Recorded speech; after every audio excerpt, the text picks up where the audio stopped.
ረሱል አለይሂ ሰላቱ ወሰላም በሐዲሳቸው ኢተቂላህ ሐይቱማ ኩንት የትም ስፍራ ሆነህ ጌታ ያዘዘህን በመታዘዝ የከለከለህን በመከልከል አላህን ፍራ ተጠንቀቅ። ወአትቢኢ ሰይአት አልሐሰና መጥፎ በሰራህ ጊዜ በመትኩ መልካምን አስከትል ተምሑሃ ያብስልሃልና ያ መልካም ስራ። ስለዚህ በመልካም ስራ ላይ መሳተፍ ምንም ሸክ የለውም ኃጢአትን እንደሚያጠፋ። አሰደቀቱ አሉ ረሱል ሰለላሁ ዐለይሂ ወሰለም በሚስጥር የሚደረግ ሰደቃ ቱጥፊኡል ኸጢአ ኃጢአታችንን ያጠፋዋል። ከማ ዩጥፊኡል ማኡ ናር ልክ እሳትን ውሃ እንደሚያጠፋው አለይሂ ሰላቱ ወሰላም ሶላት ወንጀልን እንደሚያጸዳ በእለታዊ ትጥበት ምሳሌ አድርገው ተናግረዋል። አራአይቱም ነው ያሉት አያኽቢሩኒ እስኪ ንገሩኝ ለው አነ ነህረን ቢባቢ አሐዲኩም ከናንተ ባንዳችሁ ደጅ ላይ ንጹህ የሆነ ወራጅ ወንዝ ቢኖርና يغتسل منه كل يوم 5 مرات በየቀኑ እየገባ 5 ጊዜ ታጥቦ የሚወጣ ወይ ዋና ቦታ ነው ብንል 5 ጊዜ እየዋኘህ ብትወጣ هل يبقى من درنه شيء ከሰውነት ላይ የሚቀር ቆሻሻ አለ 5 ጊዜ በአንድ ቀን ሻወርም ቢወስድ ማለት ነው ባገባቡ የለም ካል ሲባል فذلك مثل الصلوات الخمس ይሄ የ5 ወቅት ሰላት ምሳሌ ነው። በየቀኑ 5 ጊዜ የሚሰግድ ሰው ስጁድ ባደረገ ቁጥር ሩኩዕ ላይ ባለ ቁጥር ለጌታው በቆመ ቁጥር ኃጢያቱ በሰላቱ በተቅዋው ልክ ከላዩ ላይ ምን እየሆነ ይመጣል እየተወገደ ማ يصيب المسلم من نصب ولا وصب ያሉት አንድን ሙስሊም ድካም የሚባል ነገር አያገኘውም ህመም በሽታም እንደዚሁ አይደርስበትም ማለት ወላ هم ولا غم ሐሳብ ጭንቀት ولا حزن ትካዜ የሚባል ነገርም አይደርስበትም ሙስሊምን حتى الشوكة التي يشاك بها ሌላው ይቅርና በእግሩ የምትገባ የሆነች እሾክ እንኳን አትወጋውም እሱን እነዚህ ሁሉ ሲደርሱበት ሰብር ካደረገ ኢላ ከፈረ الله بها خطايا ኃጢያቱን አላህ በዛ ሰበብ ሊመራው ቢፈልግ እንጂ የሰራው ወንጀል ነገ በአኺራ ትልቅ ዋጋ ሊያስከፍለው የሚችል ነበር። አላህ ግን በዚህ ሰብር አድርግና በቀላሉ ልገላገልህ እያለ ነው። አላህ ደግሞ አንድ ባሪያው ኢማኑና መልካም ስራው በሰፋ በጠነከረ ቁጥር ፈተናውንም እየጨመረበት ነው የሚመጣው። አዑዙ ቢላሂ ሚነሽ ሸይጣኒር ረጂም ቢስሚላሂር ረህማኒር ረሂም አልሐምዱሊላሂ ረቢል ዓለሚን አስሰላቱ ወሰላሙ ዐላ ረሱሊላሂ ሰለላሁ ዐለይሂ ወአሊሂ ወሰለም አማ በዕዱ فالسلام عليكم ورحمة الله وبركاته السلام عليكم ورحمة الله وبركاته እንደምን አደራችሁ እንደምን ዋላችሁ እንደምን አመሻችሁ አልহামዱሊላህ ኢንሻአላህ አጥሩ መዋሉም ማሸቱም ባልታወቀም መርሐባ እንግዲህ የተወሰነ መልእክት ላስተላልፍ የምፈልገው ርዕሱን በርግጥ ቀይሬዋለሁ እናንተን ስመለከታችሁ የኃጢያት ስርየት በኢስላም በሚለው ዙሪያ ይሆናል ማለት ነው። በዚህ ዙሪያ አንዳንድ ነጥቦችን ኢንሻአላህ ለኔም ለእናንተም ማስታወስ ፈልጋለሁ። እኛ ሰዎች ወደዚህ ምድር ስንመጣ ጌታ አላህ ከሌሎች ፍጥረታቶች ለየት አድርጎ ሰው አድርጎ ሲፈጥረን ለትልቅ ዓላማ ነው የፈጠረን። ህይወት የተባለው ነገርም በዚሁ በዱንያ ላይ ብቻ በአጭር ዘመን እንዲቋጭም ፈልጎ አላመጣንም። አላህ በሱረቱ ዛሪያት በ51ኛው ሱራ ከአንቀጽ 55 ጀምሮ አዑዙ ቢላሂ ሚነሽ ሸይጣኒር ረጂም ወዘክር ፈኢነ ዚክራ ተንፈዑል ሙእሚኒን አስታውስ ምእመናንን ገስጽ ያንተ ማስታወስና መገሰጽ በአላህና በመጨረሻ ቀን ያመኑ ሙእሚኖችን ይጠቅማቸዋልና ይላል። ሰው እንደመሆናችን መጠን ብንረሳም ብንሳሳት ብንዘነጋም አስታዋሽ ያገኘን ጊዜ ግን ወደ ትክክለኛ ማንነታችን ስለምንመለስ የተፈጠርንበትንም ዓላማ ስለምናስታውስ ሁሌም አስታውስ ነው የሚለው ጌታ አላህ። ማስታወስ ጠቃሚ ነው። ከማስታወሻዎች ሁሉ በላጩ ትልቁ ደግሞ ወማ ኸለቅቱል ጂነ ወልኢንሰ ኢላ ሊያዕቡዱን ሰዎችንም ሆነ አጋንንትን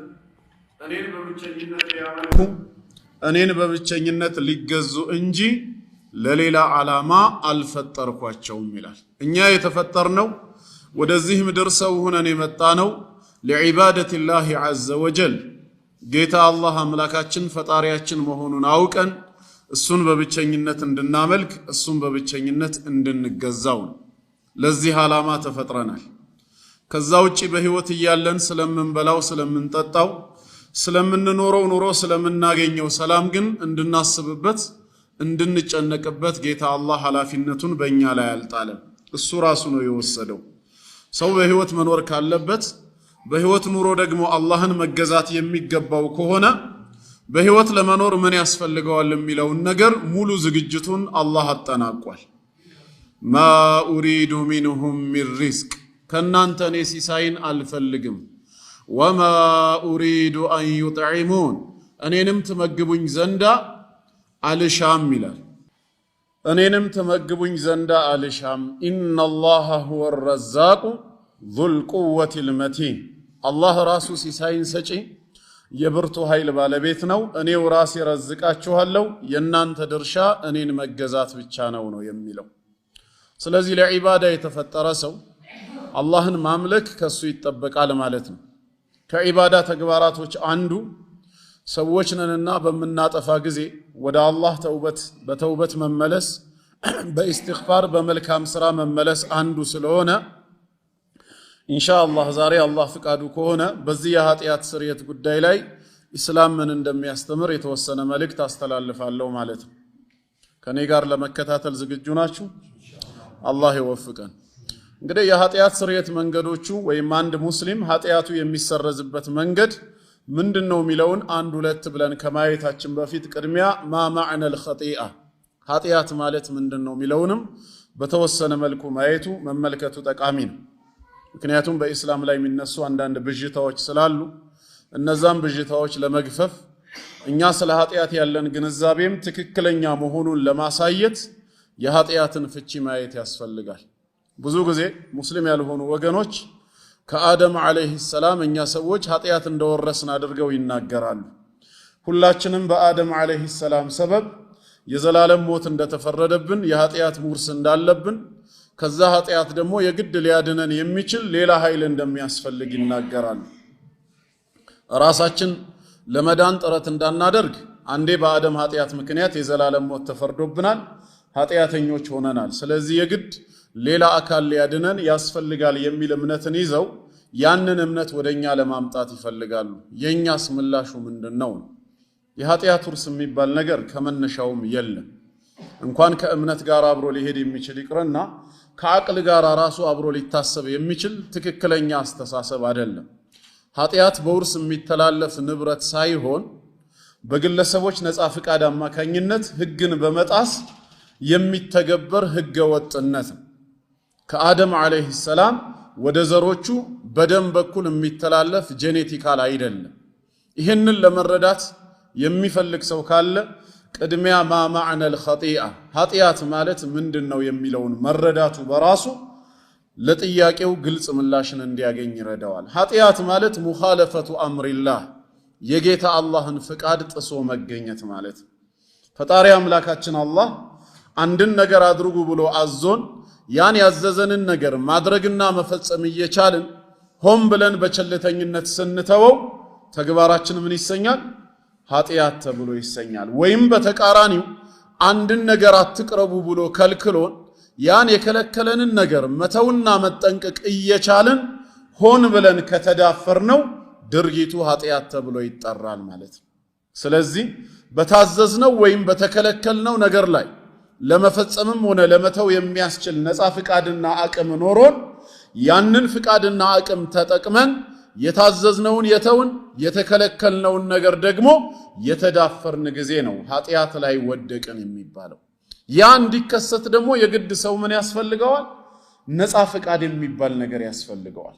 አድርግ ተብሎ ከጌታው የታዘዘውን ነገር ከፈለገ ለማድረግ ካልፈለገ ደግሞ ለመተው የሚያስችል፣ አታድርግ ተብሎ የተከለከለውን ነገር ከፈለገ ጌታውን ፈርቶ ሊጠነቀቅ ካልሆነም ሆን ብሎ ለመዳፈር የሚያስችል ነፃ ፍቃድ ሁርያ ያስፈልገዋል።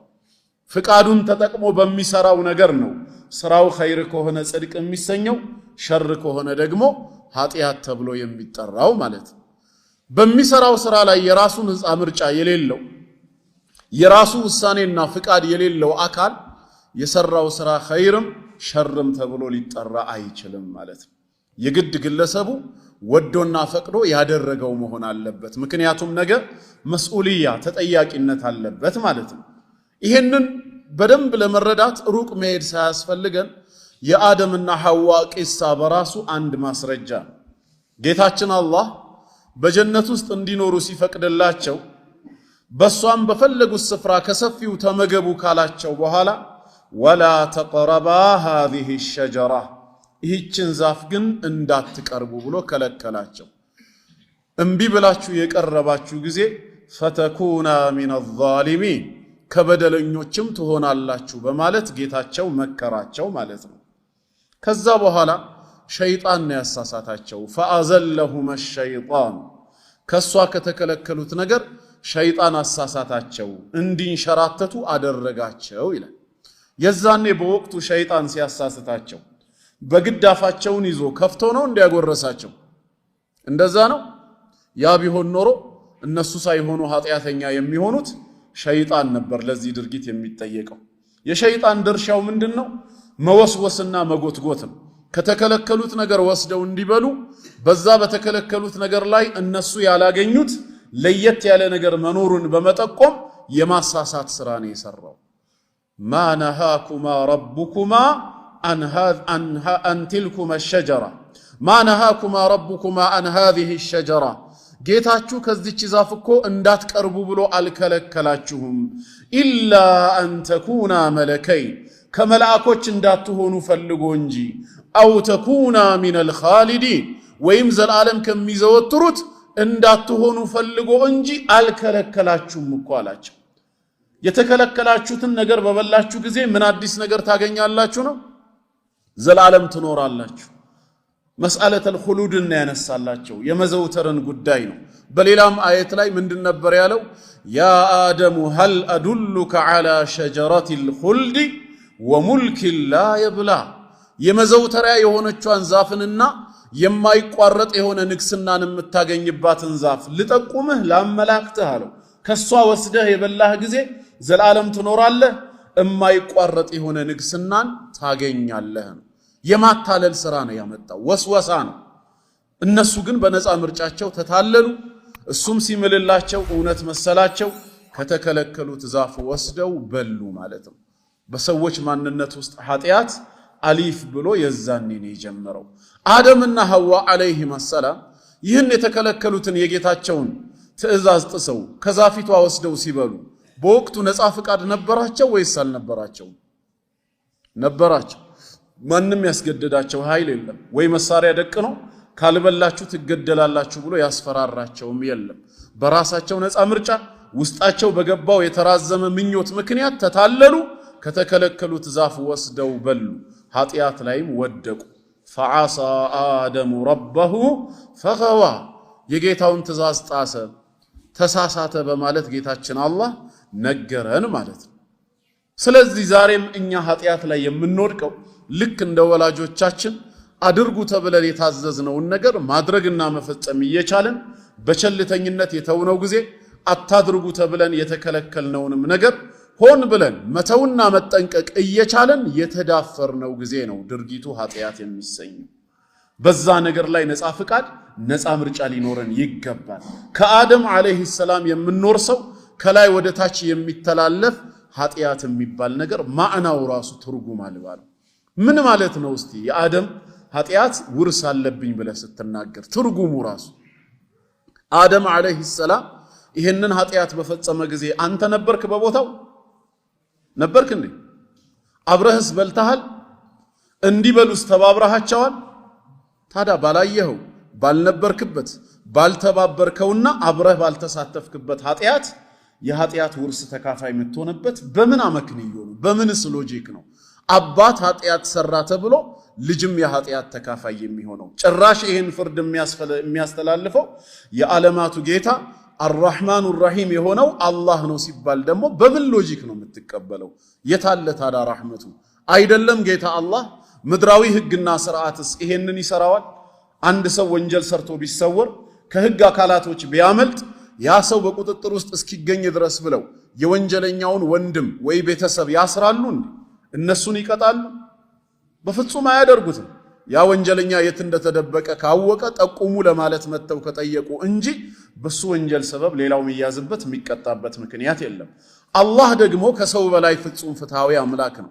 አላህ ደግሞ ከእናት በላይ ለባሪያዎቹ አርራህማኑ ራሂም እጅግ በጣም ሩህሩህ አዛኝ የሆነ አምላክ ነው። በዚህ ከተስማማን ይሄ አዛኝ ጌታ በምን ምክንያት ነው ሁለት ሰዎች ከብዙ ሺህ ዓመታት በፊት በጀነት ውስጥ በፈጸሙት ጥቃት ምክንያት የዘላለምን ሞት በዘሮቻቸው ላይ ፈረደ የምንለው?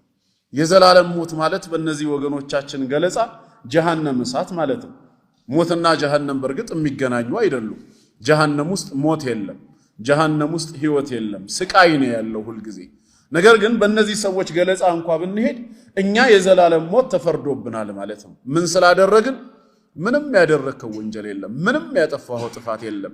ከብዙ ሺህ ዓመታት በፊት ይኖር የነበሩት ሁለቱ ወላጆችህ እናትና አባትህ አደምና ሐዋ አለይሂም ሰላም በጀነት ውስጥ ባጠፉት ጥፋት ምክንያት ፍርዱ እርግማኑ አንተንም ጭምር ይመለከታል። የዘላለም ሞት ተፈርዶብሃል።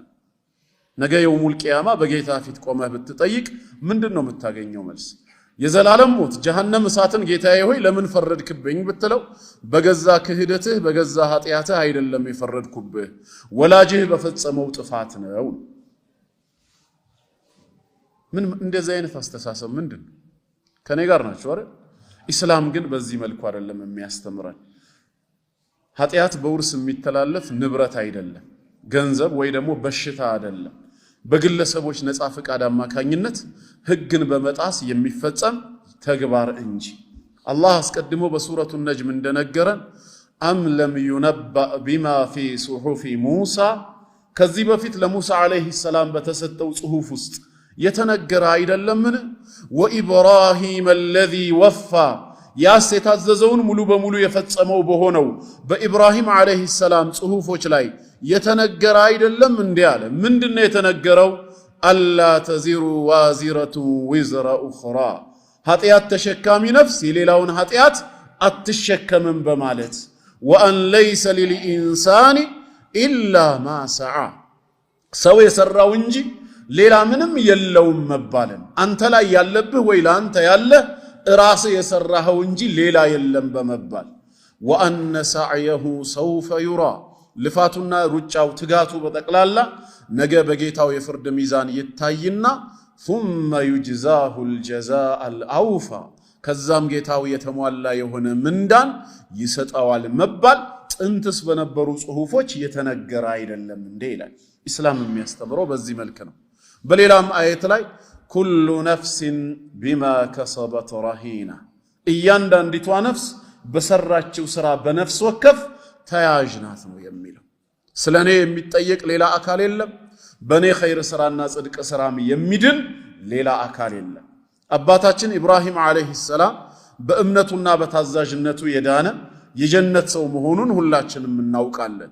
ግን ይሄ ኢማኑ ይሄ መልካም ስራው ለአባቱ የጠቀመው ነገር ነበር? ምንም የጠቀመው ነገር የለም። አባቱ ጣዖት አምላኪ ነው፣ የእሳት ሰው ነው። የአባቱ ጣዖት አምላኪ መሆን፣ የአባቱ ኩፍር ላይ መዘፈቅ የኢብራሂምን ኢማን ዓለይሂ ሰላም የጎዳው ነገር አለ እንዴ? የለም። እምነትና ክህደት ጥቅምና ጉዳቱ ለማን ነው ከተባለ ለባለቤቱ፣ ከአንዱ ወደ ሌላው የሚተላለፍበት ምክንያት የለም። ስለዚህ በወቅቱ በጀነት ውስጥ ተፈጽሞ የነበረው የአደምና የሐዋ ዓለይሂም ሰላም ስህተት ቅጣት አለው እንኳ ከተባለ ቅጣቱ የሚመለከተው ማንን ነው? ሁለቱን ነው እንጂ የሚመለከተው እኛን ዝርያዎቻቸውን በወቅቱ ያልተፈጠርነውን ያልነበርነውን አይደለም። ተባባሪም አይደለንም፣ አብረንም አላጠፋንም፣ ሲያጠፉ አይተንም በዝምታ ያለፍንም አይደለንም። በምን መልኩ ነው ታዲያ የኃጢአት ውርስ አለባችሁ የምንባለው? ምን አይነት ሎጂክ ነው? የኃጢአት ትርጉም ከሚለውስ አልተጋጨም? ምክንያቱም የኃጢአት ትርጉሙ የአምላክን ፈቃድ መጣስ ነው ከተባለ ፈቃዱን ሳንጥስ በጣሱ ሰዎች ሰበብ እኛም ኃጢአተኛ ተደርገን መቆጠር ምን ማለት ነው? ከዘር ወደ ዘር የሚተላለፈው በሽታ ነው።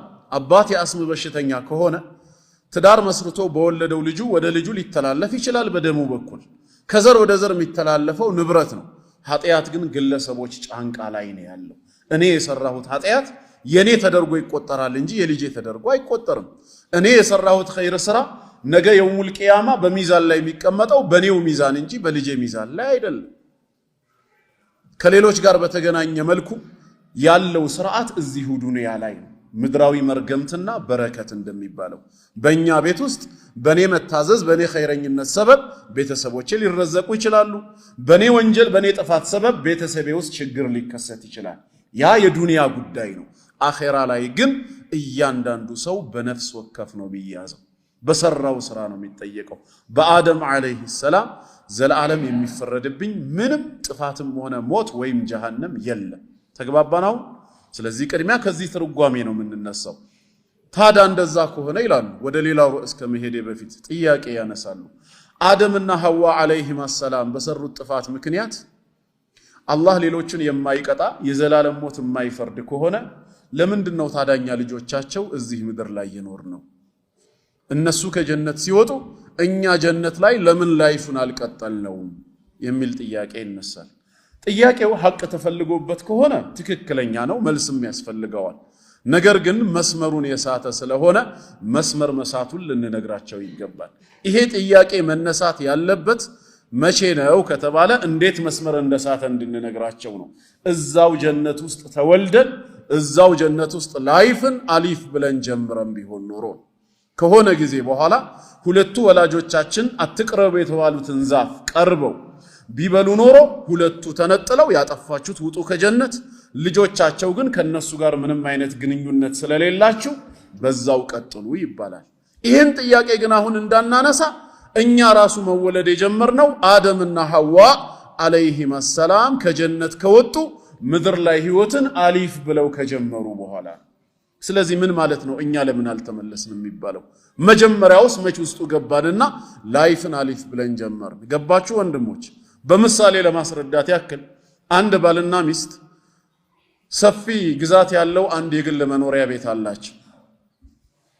ነገር ግን ባልየው በጣም ቁማርተኛ ከመሆኑ የተነሳ ገንዘቡን ሁሉ አስይዞ ይበላና መጨረሻ ቤቱን ያስይዛል በቁማር ጨዋታ።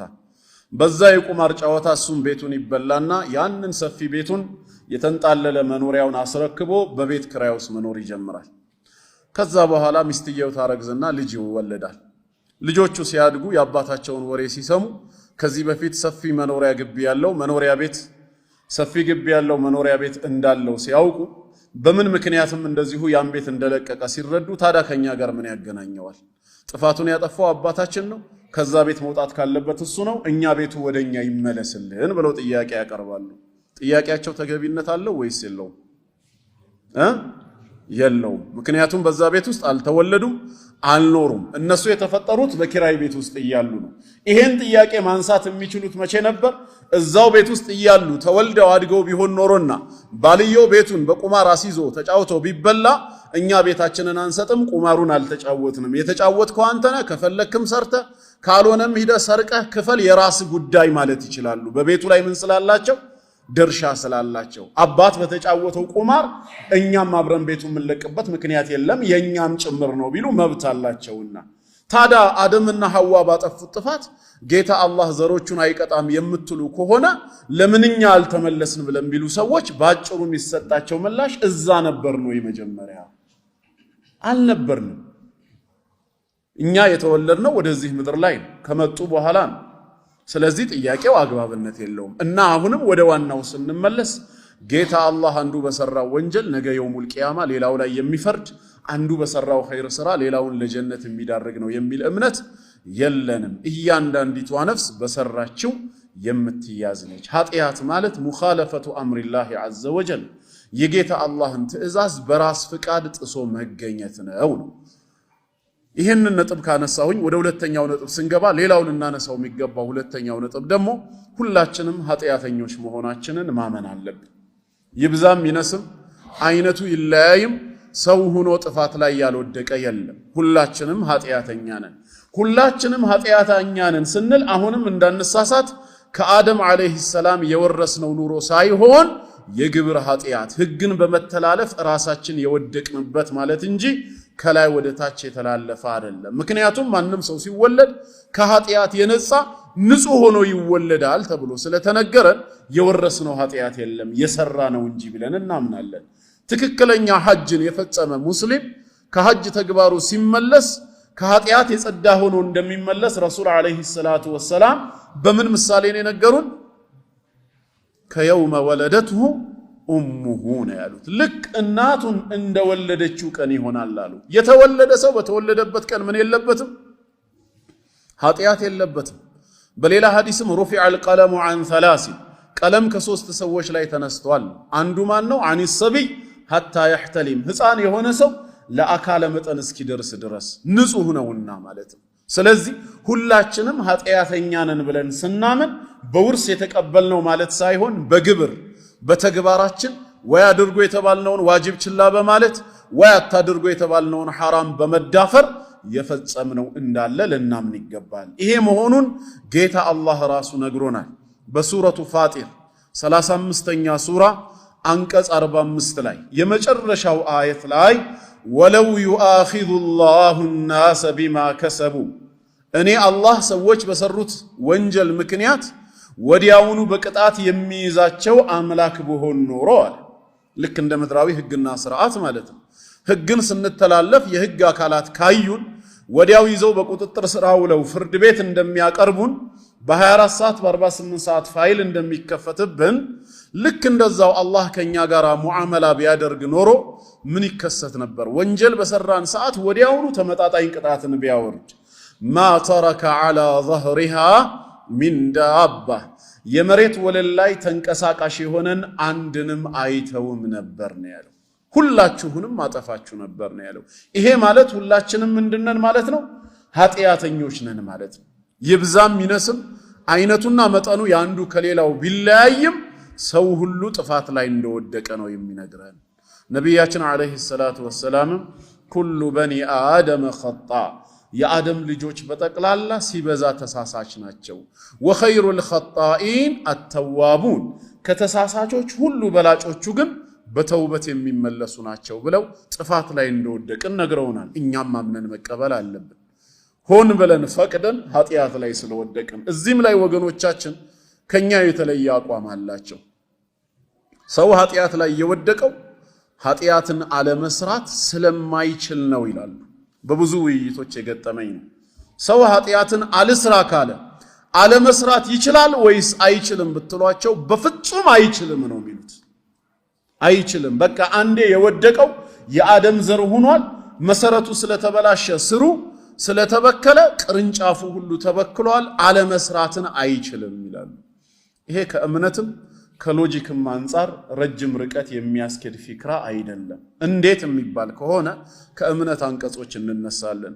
ሰው በራሱ ኃጢአትን አልስራ ብሎ ቢወስን ንጹህ የአላህ ባሪያ ለመሆን ብሎ ቢያቅድ አይችልም ከተባለ ኃጢአትን አልስራ ብሎ ቢወስን ንጹህ የአላህ ባሪያ ለመሆን ብሎ ቢያቅድ አይችልም ከተባለ ታዲያ በአላህ ቃል ውስጥ አትስራ የሚለው ቃል ምን ሊያረግ መጣ?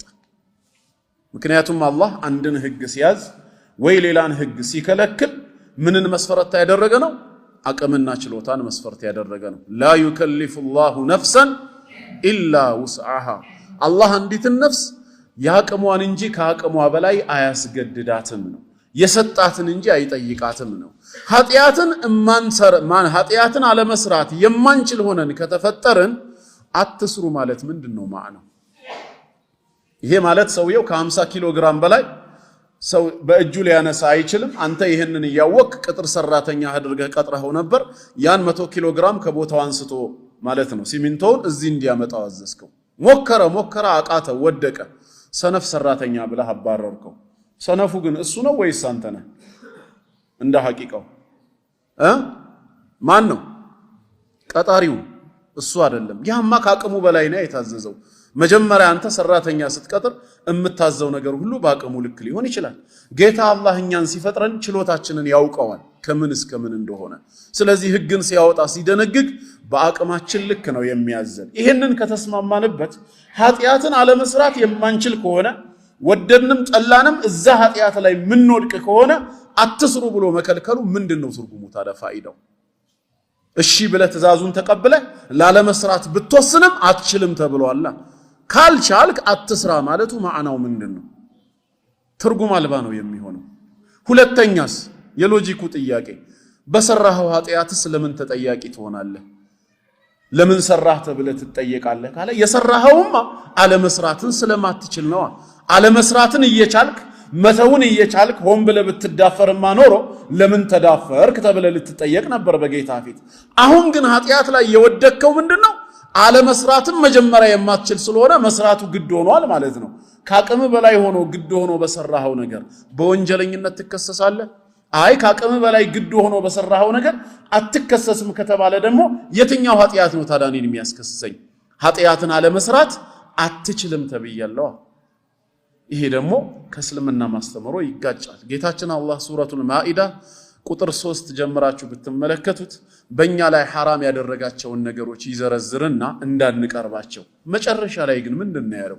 ፈመን ጡረ እነዚህን ተግባራት ኃጢአት የተሰኙትን ለመስራት የተገደደ ሰው ግን ይላል ፊ መኽመሰቲን አይ ፊ መጃዓቲን ሸዲዳ ብርቱ የሆነ ረሃብ ገጥሞት ገይረ ሙተጃኒፊን ሊኢስሚን ወደ ወንጀል ያላዘነበለ ሆኖ ለመስራት የተገደደ ሰው ግን ካለ ያድርገው ፈኢነላሃ ገፉሩር ረሂም አላህ ይቅር ባይ አዛኝ ነው ይላል።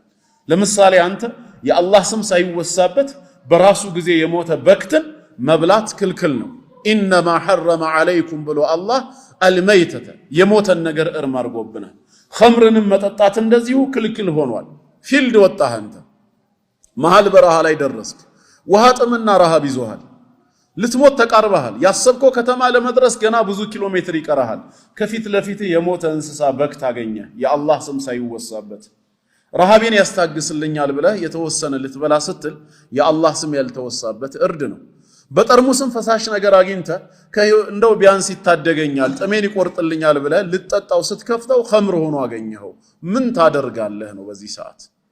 ያሰብከው ከተማ በህይወት ሊያቆይህና ሊያደርስ በሚችል መልኩ የተወሰነ ከኸምሩ ብትጠጣ ከዛ ከሞተው በክት ላይ የተወሰነ ቆርጠህ ብትበላ ኃጢአት ላይ ያለው ደክም ትክክል ስራ ነው የሰራኸው ነው የሚለው። ታዲያ መቼ ነው ኃጢአት የሚባለው ሲባል እዚህ ጋር መሐመድ ሬስቶራንት ገብተህ ሐላል የሆነ ክትፎና ጥብስ ማዘዝ እየቻልክ ከበደ ሬስቶራንት በግራህ በኩል ገብተህ አሳማና የመሰለውን ስታዝ ነው ኃጢአት ላይ የወደከው። ለምን ምርጫህን ከሐላል ወደ ምን ተጠቀምክበት? ወደ ሐራም ፈቅደህ ነው የሚያስገድድ ሁኔታ ሳይኖር። እዚህ ጋር ሐላል የሆኑ ለስላሳዎች ወተትና ውሃ መጠጦች እያሉ ቢራና መሰሉን እዚህ ገብተህ ያዘዝክ ጊዜ ተግባር ኃጢአት ይሰኛል። ያንን ወቅት ያንን ሳንቲም ያንን ጉልበት ለሐላልም መጠቀም የምትችልበት ነበራ። ኢብቲላእ ነው። በተሰጠህ በዛ ነፃ ምርጫ ወደ ሐራሙ ስላዘነበልክ ነው የምትጠየቀው።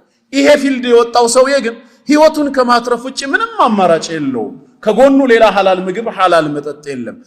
እሱም እስክጠግብ ድረስ ሳይሆን ያለው ያሰብኩት ከተማ በህይወት እስኪያቆየኝ እዛ ሐላሉን እስካገኝ ድረስ ብሎ ጥሙን በሚቆርጥለት ረሃቡን በሚያስታግስለት ልክ ብቻ ነው የበላው።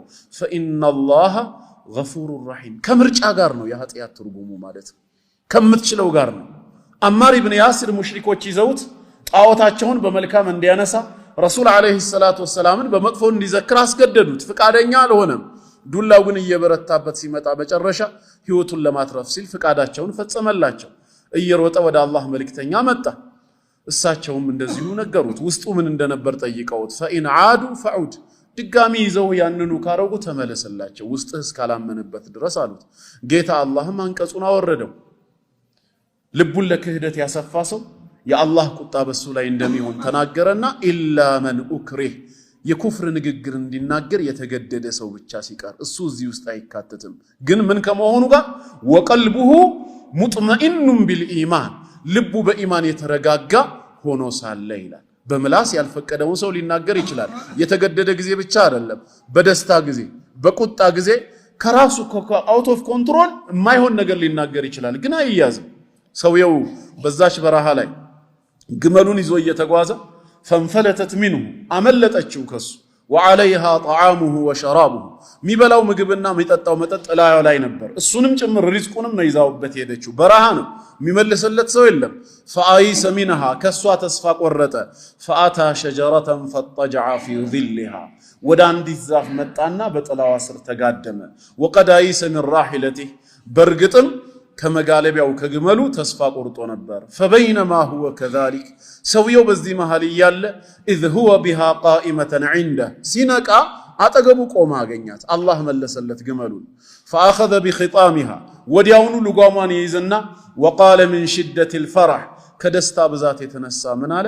اللهم انت عبدي وانا ربك አላህ ሆይ አንተ ባሪያዬ ነህ እኔ ጌታህ ነኝ አለ። የዚህ ሰው የንግግር በሸርዕ ሚዛን ቢታይ ኩፍር ነው አይደለም? ኩፍር ነው። ጌታውን ባሪያ አድርጓል፣ ራሱን በጌታው ላይ ደግሞ ጌታ አድርጎ ሹሟል። ለምን አልከፈረም ታዲያ? አኽጣአ ሚን ሽደቲል ፈራህ አሉ መልእክተኛው፣ ከደስታ ብዛት የተነሳ ተሳስቷል አሉ። አላህ በባሮቹ ተውበት ለላሁ አሸዱ ፈራሐን ቢተውበት ዓብዲሂ ብለው ይሄን ሲነግሩን ማለት ነው። ስለዚህ በኢስላም ነገ የሚያስጠይቅህ ምንድነው? ራስ ፈቅደህ በአቅምህ ስር የሆነውን ነገር